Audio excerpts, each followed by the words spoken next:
things will be made right, and that the ultimate cleansing of the sanctuary of earth will take place. Worship him, a call to worship the Creator that made heaven and earth, the sea, and the fountains of waters. So here's a message that says the hour of God's judgment has come. There must be a judgment previous to the coming of Christ to declare who receives what reward when Jesus comes. Remember, the Bible says, let's read it together, Revelation 22, verse 12. Jesus says, my reward is with me to give to everyone according to his work. So if Jesus is coming to give out the rewards, there must be a judgment before he comes to determine who receives what reward when he comes. Now, ladies and gentlemen, tonight, if we are living in the judgment hour, let's suppose the clock struck the hour. And let's suppose Jesus is doing his final work on earth before his return. If the Bible teaches that we're in the judgment hour, this is the most significant time in earth's history. It's no longer business as usual. It's no longer pleasures as usual. If we're living in the judgment hour, it's a time to open our hearts to God. It's a time to ask God to come deeply within inside the temple of our hearts and to cleanse them. Does the Bible teach that we're living in the judgment hour? And indeed, is this prophecy part of a historical prophecy in the life of Christ that is one of the most incredible prophecies in all the Bible? Revelation says we're living, that Christ is going to come at a time of judgment. But the Revelation doesn't tell us when that judgment hour is. We have to go back to the book of Daniel. Daniel and Revelation are to be studied together. So let's go back to the book of Daniel and see if we discover anything about judgment and the call of God. Daniel looked up into heaven, and Daniel had a prophetic vision. Daniel chapter 7, verse 9 and 10.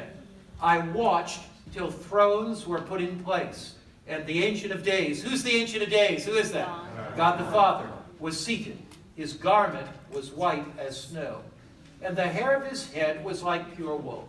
His throne was like a fiery flame, his wheels like a burning fire. So this is God on his throne.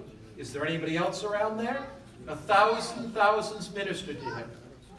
10,000 times 10,000 stood before him. So here is the sitting of the Supreme Court of the universe. Here thousands and thousands of angels come. Here is the consummation of the great controversy between good and evil. Here is the climax of human history. Here is a temple that is to capture the attention of all humanity as we look at the final scenes of Earth's history. Notice, the court was seated and the books were open. Daniel says, I saw the books open.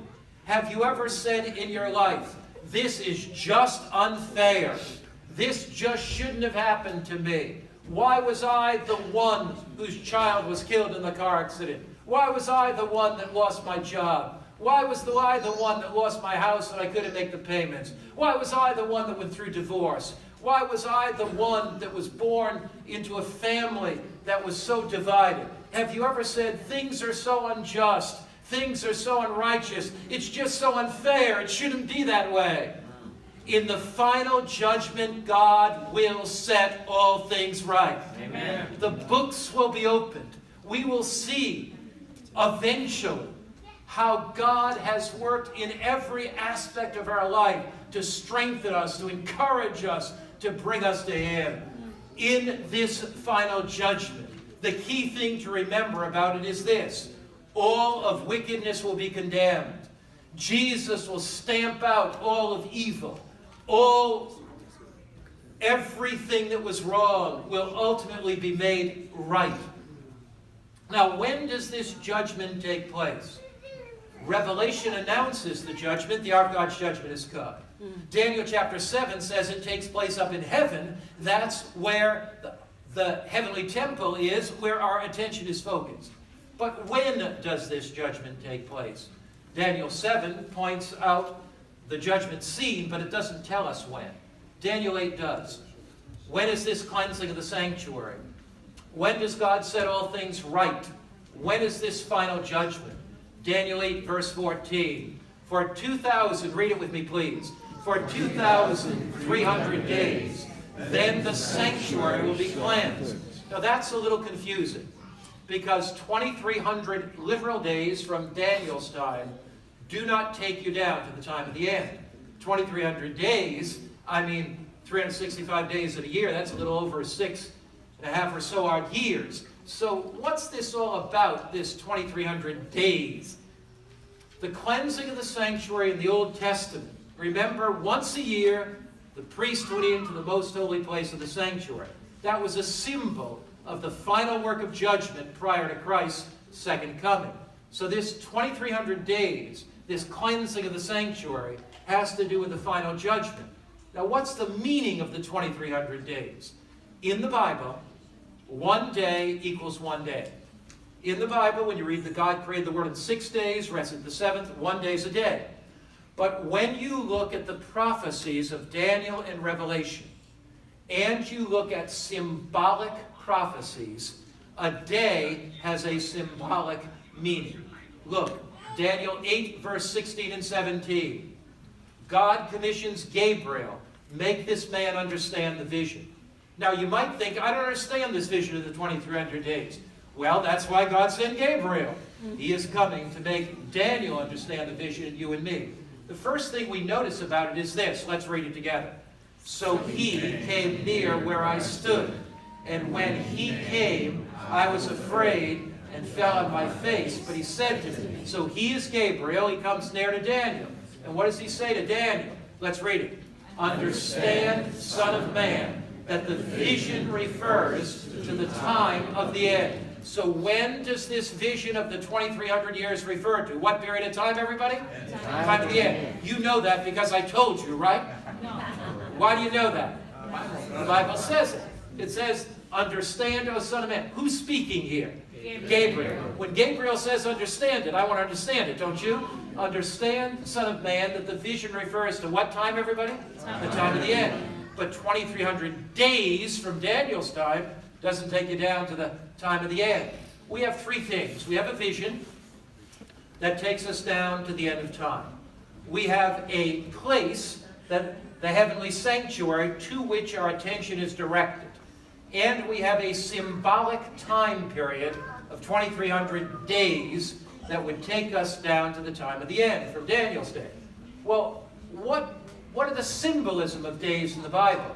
Ezekiel 4, verse 6, Numbers 14:34 says, I've laid on you, Ezekiel's prophecy, I've laid on you, and this is a prophetic principle in Ezekiel and Daniel, a day for each year. So in Bible prophecy, one prophetic day, one symbolic day equals one literal year. So 2,300 prophetic days would equal 2,300 literal years. Now, in this prophecy that starts in Daniel's day and goes down the decades, centuries, for 2 millenniums, it predicts the exact time of the coming of Jesus. It's absolutely incredible. It predicts the exact date, year, and time of year that Christ would be baptized. It predicts the exact day Christ would be crucified. We are celebrating now today Good Friday. And you know, Jesus was crucified exactly on the Passover, and it was predicted, as I will show you, hundreds of years in advance. The Bible predicts the exact time the gospel would go to the Gentiles. And it predicts the time that the gospel would go to the ends of the earth, where God would call all humanity to look to the heavenly temple and earth's final judgment to prepare their hearts for the coming of Jesus. Now, we have 2,300 days, symbolically, or 2,300 what, everybody? Years. As we look at the prophecy in the book of Daniel, if we could only figure out where that prophecy started, if we could only see other anchor events along the prophecy, we would be helped. This prophecy of the 2,300 years, as we've mentioned, predicts the exact date of the baptism of Christ, predicts the exact date of the crucifixion of Christ, predicts the exact date of the gospel going to the Gentiles, and it predicts the exact date of God's final judgment hour, where he's calling all humanity to get ready for his coming and sending a message to the whole world. Daniel 7 talks about the judgment in heaven. Daniel 8 talks about the 2300 days. Gabriel comes back to Daniel, and Gabriel says to Daniel in Daniel 9 verse 24, 70 weeks are determined for your people and your city. Now you see that word determined, it's an interesting word. 70 weeks are determined for your people and your city. Who were Daniel's people? They were who? The Jews. What was Daniel's city? Jerusalem. Now, if you look at that, it says 70 weeks are determined. The Hebrew word for determined is chatuk, and it means cut off for your people. What are the 70 weeks cut off from? The larger prophecy of the 2300 days or the 2300 years. So the first 70 weeks of the prophecy are for Daniel's people, the Jews. So you have 70 weeks. We got to get that into days. How many days in a week? 7. Well, it's a good class. I knew it. I knew it was. All right. You got 7 days in a week. Okay. So 7 times 70, because we got 2,300 days. And the first portion of the 2,300 days are 70 weeks. So how many weeks are 70 days? 7 times 0 are 0. 7 times 7 are 49. So 70 weeks are 490 days. So if a day represents a year, you have 2 pieces of the prophecy. The 490 years that relate to the Jews. The rest of the prophecy that takes you to the time of the judgment. He says, I've laid on you a day for a year. 490 symbolic days equal 490 literal years.